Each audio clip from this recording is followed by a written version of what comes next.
Hello everyone and welcome to this video on modern dance. What is it and why do we need to learn about it? Well, for A-level and BTEC students, it's really important that you understand the genre of contemporary dance and how this is developed, and you understand the context. So we want to look and understand the position of the contemporary dance genre within history, culture and society. So the aim of this mini lesson is to gain an understanding into the history of modern dance, and the extra challenge is to relate this knowledge to what you already know about ballet history so that you can compare the ballet genre to the modern dance genre and see how this development has come about. And your literacy focus is to use rich and academic vocabulary in discussions that you have and ultimately in your writing. It's also really important that as I go through the practitioners today, that you do your own research, you have YouTube up at the same time, you pause the video where appropriate, and you actually have a look at these practitioners' movement style. Okay, so modern dance began in what we know to be the 20th century. It could have started just before in the end of the 19th century, but the earliest sort of recordings that we have, we know that the pioneers began in the 20th century, and it began in two different places, America and Europe, in particular Germany. Okay, have a look at the lists of the practitioners and the pioneers you see there on the video, because you probably already recognize some of those names. It's really important that you keep coming back to these names and you understand how significant these figures have been in the development of the contemporary dance genre. And so many of the contemporary dance artists that we see today have been influenced and inspired by what these people set up. So just to recap then, modern dance developed in the 20th century, primarily in the United States and Germany, and it resembles modern art and music in being experimental and iconoclastic, which means it contradicts established beliefs.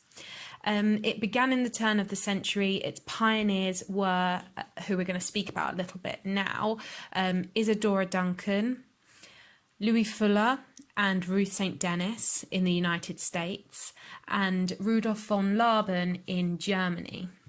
So these are the key pioneers that we believe to have started the modern dance revolution.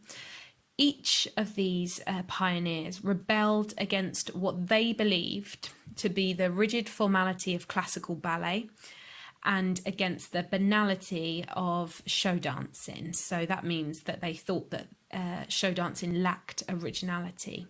And they each sought to inspire audiences to a new awareness of inner or outer realities, a goal which was shared by all subsequent modern dancers. So this kind of abstract nature that we see in modern dance.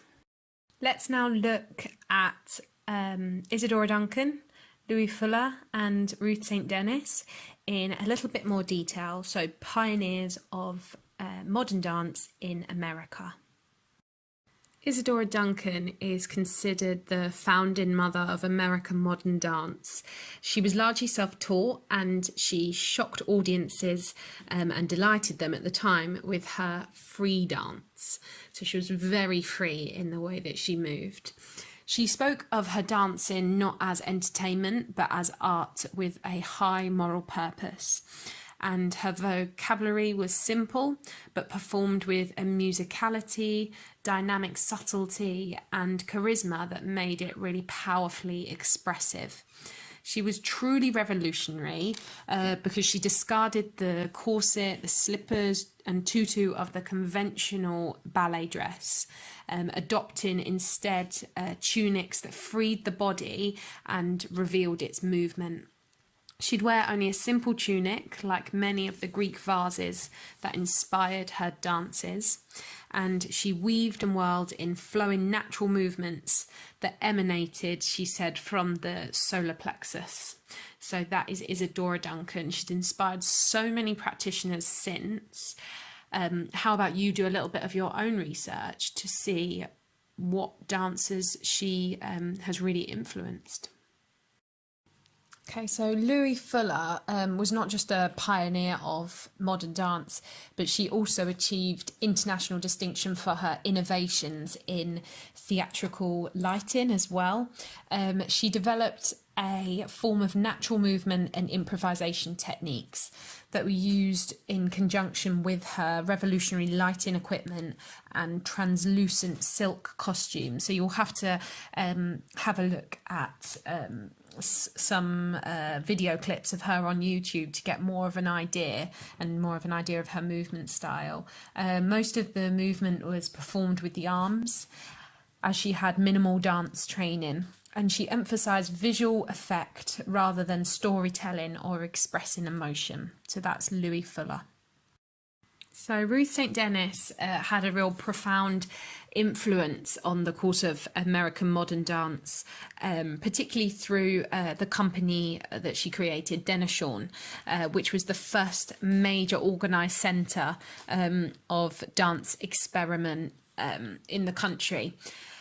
So she believed that dance should be spiritual instead of simply entertaining or technically skillful. And she brought a new emphasis on meaning and the communication of ideas using themes that were previously considered too philosophical for theatrical dance. She used a lot of Asian dance forms in her work and abstract music visualizations, encouraging her students to develop non-balletic movements that became to be known as modern dance. So she was raised in a bohemian environment and was encouraged to perform from a very young age. She called her dances translations, ethnically inspired movement that included contemporary dance steps that became famous for their theatricality, which was, like I said, inspired by Eastern cultures and mythologies, including those from India and Egypt. And more about the Denishawn company. So in 1915, herself and Ted Shawn created this company. So as you can see, their names have been merged together to create the company, which increased the popularity of modern dance throughout the United States and abroad. And it nurtured the leaders of the second generation of modern dance, including Martha Graham and Doris Humphrey. So these were actually two of her students, names that you might have heard of before, that are really, really significant in the development of the modern dance genre. So very often modern dance is considered to be something that really started in America, but we can also trace it back to Central Europe and Germany, where probably the most influential practitioner is Rudolf von Laban. You probably have heard of him because of Trinity Laban, and actually some people might have trained there on the CAT scheme or might even want to go there to train for higher education. So I'm sure you probably have heard of Laban. So Rudolf Laban developed many sort of theories and really analysed different forms of movement. He came up with Laban notation, which was a way to actually notate dance that people have used for many, many years since. It is sort of maybe dying out slightly. I mean, it used to be something that people actually learnt on the A-level specification, but isn't anymore. But there are still some people that hold such high regard for Laban notation and don't want it to ever be forgotten. And he really thinks about really thought about the primary direction of movement derived from complex geometrical figures. So thinking about the control of dynamics and expressional movement, and lots about space and different planes of movement. He raised the status of dance as an art form, and through his explorations into the theory and practice of dance, And his movement transformed the nature of dance scholarship, so actually learning about dance. He influenced two massive names, Mary Wigman, who became one of the most influential German choreographers of expressive movement and toured extensively. Please do check out Mary Wigman's Witch Dance, because it is really a really interesting piece. And Kurt Jooss as well, who developed what is now known as German Tanztheater, an expressive dance style that combined movement, text and drama. He combined expressionist modern dance movements with fundamental ballet technique, and his masterpiece, The Green Table, which is all about the satire and futility of war. So by the end of the 1920s, a new group of pioneers devised their own choreographies and launched their own companies, and their dances were based on new techniques developed as vehicles for the expression of human passions and universal social themes. And these were the second generation of modern dancers in America. So during the 1920s, a real passion for interpretive dance really swept through America. I want you to think about why you think that was, and possibly conduct your own research around this. Why in the 1920s were people interested in this? Have a little think and have a little research into history of society at the time. Okay, so Martha Graham, a massive name that you have probably heard of before, someone that really went on to influence the Rambert Dance Company. She really influenced practitioners like Glenn Tetley, Robert North, Christopher Bruce. You can really see a lot of her work within their choreography when you look at Rambert Dance Company. And in 1916, we've already established that she studied at the Denishawn company. She's recognised as one of the greatest artists of the 20th century. And she created a movement language based upon the expressive capacity of the human body. So what she did was very, very expressive, and she identified a new system of movement that she called contraction and release by 1930. She devised all of this basis of her movement and thought about human beings' inner conflicts, and the technique uses breath pulse as the primary source of the dance, exaggerating the contractions and expansions of the torso and flexing of the spine caused by breathing. So contraction, release, use of breath, expansions of the torso, lots of twists.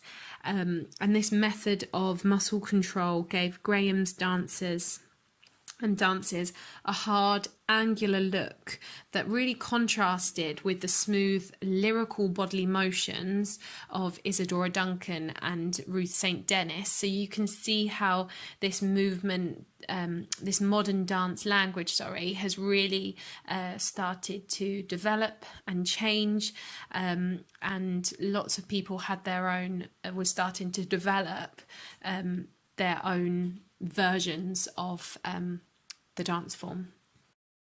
Doris Humphrey was the creator of the technique known as Fall and Recover.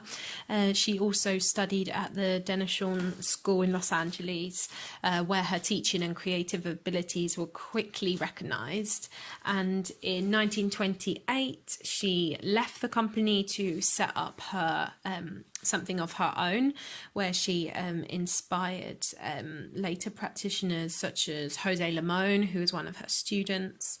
And to her, gravity was the source of the dynamic instability of movement, the arc between balance and imbalance of the moving human body, fall and recovery, and represented one's conflicts with the surrounding world. So if you think about lots of one of the stylistic features of contemporary dance today being swing and fall and recover, that really developed and was born within sort of Doris Humphrey. So the next practitioner we're going to look at is Hanya Holm. She's actually a German-born American choreographer, and she really influenced the work of Glenn Tetley, who trained with her. Glenn Tetley was someone that actually came over to Britain to do what was called the Tetley season within Ballet Rambert, so Rambert Dance Company. It was known as Ballet Rambert at that time, and he was really influenced by Holm. He was really influenced by Graham, and he could be argued to have actually brought over these modern dance styles to Britain and merged and fused them with classical ballet. So you can really see how all these different styles and ideas and different ways of moving have all been merged together, evolved, constantly evolving, and have developed over time. So that's why it's important to understand the key principles from some of these key people, so that you can trace back key movements and key movement ideas. So Holm's technique is all around pulses, planes, floor patterns, aerial design, direction, spatial dimensions. She was really interested in the freedom and flowing quality of the torso and back. She trained through improvisation. And her focus was all about learning through discovery as well. So by the end of World War II, these original founders of modern dance had produced a crop of talented students who all set out to create their own kind of dance. And we can say that this great battle for the respectability of modern dance had been fought and won. So young choreographers had begun breaking the rules of the modern dance establishment, creating dances that had no theme, expressed no emotion, dispensed with the dance vocabulary of fall and recovery, contraction and release. So as I just said, all of these different principles, all of these different ideas that came from the pioneers are being mixed, explored and experimented with. Let's look at Merce Cunningham, so someone that's been a real dominant force since the 1960s in dance, who heavily influenced many practitioners. An example of one is Richard Alston. Within Rambert Dance Company, Alston brought a lot of Cunningham's techniques into the movement style of the company. So Merce Cunningham was one of Martha Graham's students, who danced with her from 1939 to 1945, creating lead roles in a number of works. He began to present his own choreography in the 1940s, and in 1953 founded what became the Merce Cunningham Dance Company. What he did is he rejected all the psychological and the dramatic content from his work, and he experimented with chance procedures in choreography, and developed a collaborative approach that insisted upon the autonomy of music, design and dance. So he collaborated with things, but he used lots of chants, and he experimented with things being really different from each other. He had a very controversial choreographic method and technique, and he emphasised balletic leg actions and flexibility of the back and torso. Influenced, and this, as I said, influenced generations of dance and choreographers. So some of his key features include use of the torso and leg work. So lots of curves of the spine. He also really, one of his key features is spatial awareness. And another one is rhythmic accuracy. So Merce Cunningham is someone really important that you do need to conduct your own research around, and to watch clips of Cunningham's work so that you can see these features within the rep. Moving on to some of we can call them third generation dancers. In 1957, Paul Taylor, a Cunningham and Graham veteran, presented an evening of minimal dance, which consisted of Taylor standing on the stage alone in street clothes and making only tiny changes to his posture to the accompaniment of the recorded voice of a telephone operator, announcing the time at 10-second intervals. Outraged dance critics deliberately ignored the performance. You can see how throughout time people have tried to make really massive statements and tried to do really radical things with dance. Another third generation dancer was Alvin Ailey, who you've all heard of, and he was influenced primarily by Lester Horton, but he was also really influenced by Catherine Dunham as well, another massive name in dance. And he combined elements of modern, jazz and African dance in his work. The company was established in 1958 and has been internationally acclaimed and has brought to recognise many African American and Asian dancers as well. So those are few examples of third generation practitioners of modern dance. So we hear the term a lot, postmodernism, and it is quite hard to get your head around what that term means and what postmodern dance is. But I'm going to try to explain it a little bit here for you. So during the 1960s, the social and artistic things that were going on and radical changes that were going on in the 1960s provided lots of sort of fertile ground for even more radical changes in dance, like we spoke about with some of Paul Taylor's ideas.